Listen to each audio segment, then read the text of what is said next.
Praise the Lord. ஆண்டவர் ரட்சகருமாகிய இயேசுவின் நாமத்தில் என் அன்பு கர்த்தருடைய பிள்ளைகளே, அன்பின் வாழ்த்துதல்கள். இந்த நாளிலும் கூட ஆண்டவர் கொடுக்கிற நல்ல ஒரு தீர்க்க தரிசனமான ஒரு வார்த்தை. அது என்ன அப்படின்னா, அது ஏசாயா தீர்க்கனின் புஸ்தகம் 63ஆம் அதிகாரம் அதனுடைய 13வது வசனம்.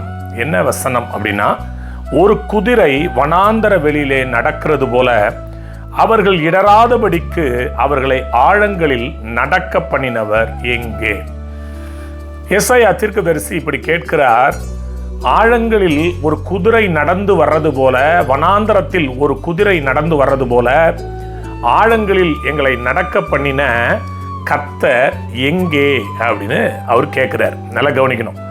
சில நேரங்களில் நம்முடைய இருதயங்களில் இப்படிப்பட்ட ஒரு எதிர்மறையான தாட்ஸ் வரதா செய்யும். அன்றைக்கு கடவுள் நம்மளோடு இருந்தாரே, கடவுள் அற்புதங்களை செய்தாரே, அடையாளங்களை செய்தாரே, இன்றைக்கு அந்த கடவுள் இங்கே நம்மோடு கூட இருக்கிறாரா அல்லது எங்கே போனார்? வேதம் சொல்லுதுங்க.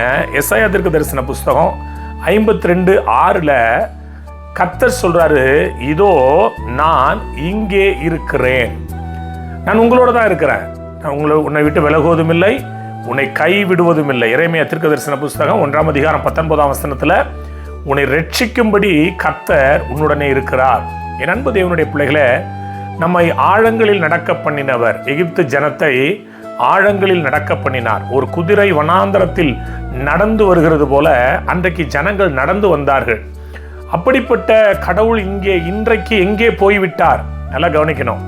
அந்த சமுத்திரத்தை கடக்கிற வரைக்கும் அவங்களுக்கு கடந்துருவோம் அல்லது கடந்து முடிஞ்சிரும், நம்ம போயிடுவோம், சக்சஸாக போயிடுவோம் அப்படின்லாம் அவங்களோட லைஃப்பில் நினைச்சாங்களா என்னன்னு தெரியல. ஆனால் அவர்கள் அதை கடந்து முடித்தார்கள். நீங்கள் வேதத்தை வாசித்தீர்களே ஆனால் யாத்ராங்க புஸ்தகத்தில் 15:5 ஆழி அவர்களை மூடிக்கொண்டது. யாரை? எகிப்தியனை ஆழி மூடிக்கொண்டது. நம்முடைய வாழ்க்கையில் நம்மை துரத்தி வந்த சத்ருவை பார்த்து சில நேரங்களில் நம்ம கதறோம், கண்ணீர் வடிக்கிறோம். ஒருவேளை நம்முடைய வாழ்க்கையில் எதிர்மறையான சிந்தைகள் நமக்கு வந்துக்கிட்டு தான் இருக்குது. ஆனால் ஒரு கட்டத்தை நம்ம கடந்து போகும்பொழுது தான் நம்ம பின்னாடி திரும்பி பார்க்கும்பொழுது, இங்கே ஒரு எதிரி இருந்தானே, இங்கே ஒருத்தன் என்கிட்ட பேசிகிட்டு இருந்தானே, இங்கே இப்படிப்பட்ட காரியங்கள் நடந்தது, இப்போ எங்கே அப்படின்னா பைபிள் சொல்லுது, ஆழங்கள் அவர்களை மூடிக்கொண்டதாம். என் அன்பு, அதுவும் எப்படி மூடிக்கொண்டதான்?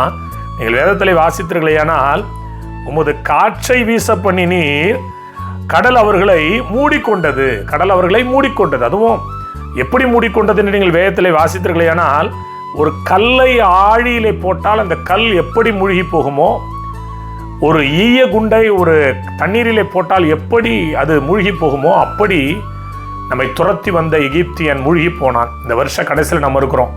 ஒருவேளை ஏதோ ஒரு எகிப்தியனை பார்த்து கண்ணீரோட, கவலையோட, பயத்தோட நீங்க இருக்கலாம். இன்றைக்கு ஒரு தீர்க்க தரிசன வார்த்தை.